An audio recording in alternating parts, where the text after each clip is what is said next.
We're talking on our 9 News Facebook page tonight about the border battle. We've been asking you to share your thoughts about it, and a lot of you have been chiming in. Kathy Sutherland Swartwood posted, "You know, I'm sick and tired of being called a racist when I show my anger and concern about illegal immigration. We as a country need to stop being so soft on this." Jasmine Nicole writes, "Not all illegals are connected to drug cartels. The people that come to the United States just come so they can work and live the American dream.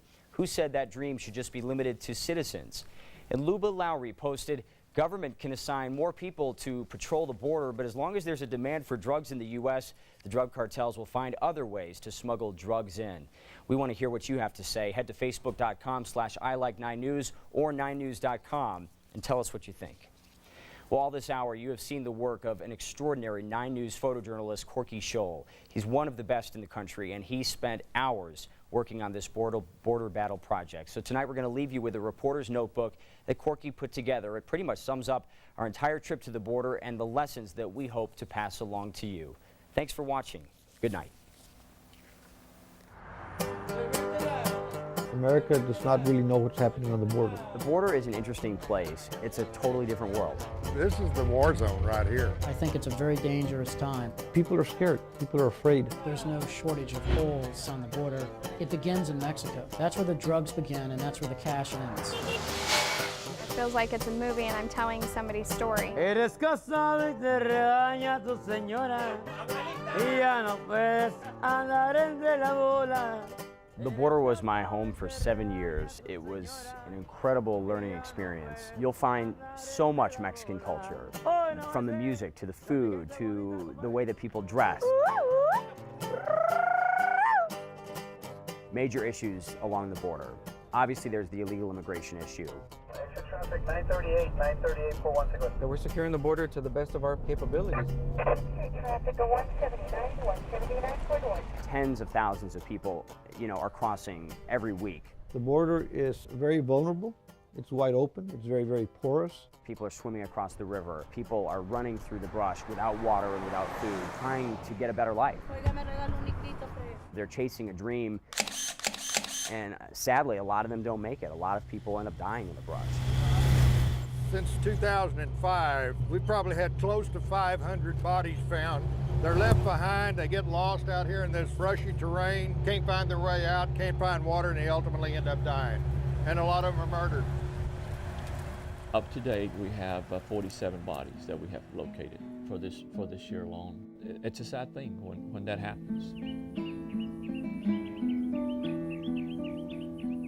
When people die trying to cross into the United States and their remains can't be identified, they end up in this tiny little corner of the cemetery, and it's kind of known as the cemetery for the unknowns.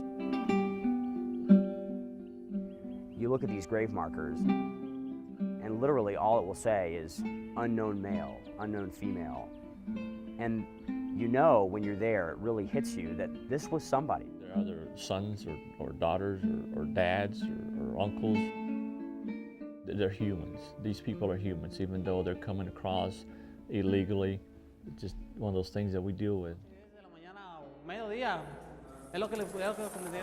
This is their last stop in the United States. What you're seeing is the Mexican removals. When somebody is caught and they're taken to a detention center, They go to the immigration judge. If the judge orders them removed, then we enforce that removal. maybe they don't like it, but they understand that this is the process, this is the system, this is the way it works. And a lot of these people say that they plan to come back. When do you plan to come back to the U.S.? As soon as possible. How are you going to come back? The same time like first time. The river. The river. And so for a lot of them, they get on that bus, they're driven to the border. Martinez Rodriguez, Mendoza Martinez. They walk across to Mexico, and days or weeks later, they're back swimming across the river back in the United States.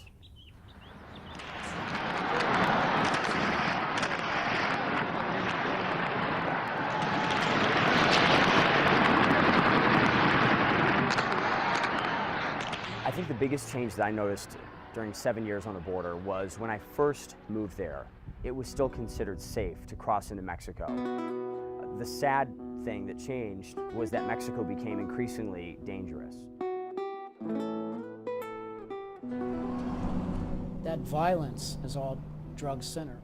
Now, I can tell you this, the U.S. southern border is relatively safe. There is some spillover violence.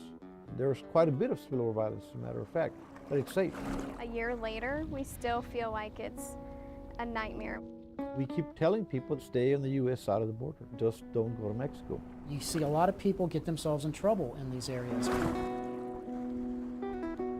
Falcon Lake, it's a beautiful lake. It obviously symbolizes for Tiffany Hartley one of the worst days of her entire life.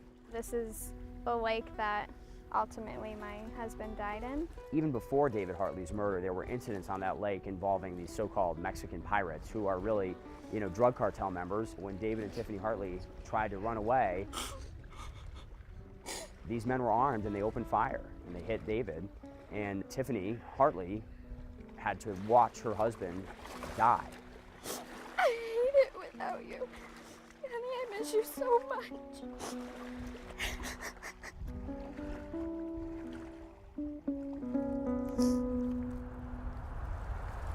It's sad to see what's happened along the border. I want people to know that this is a real place and these are real people. And what happens on the border directly affects us here as well, whether it's illegal immigration or whether it's drug smuggling. The reality is we're all connected to what's happening on the border and we need to pay attention to it.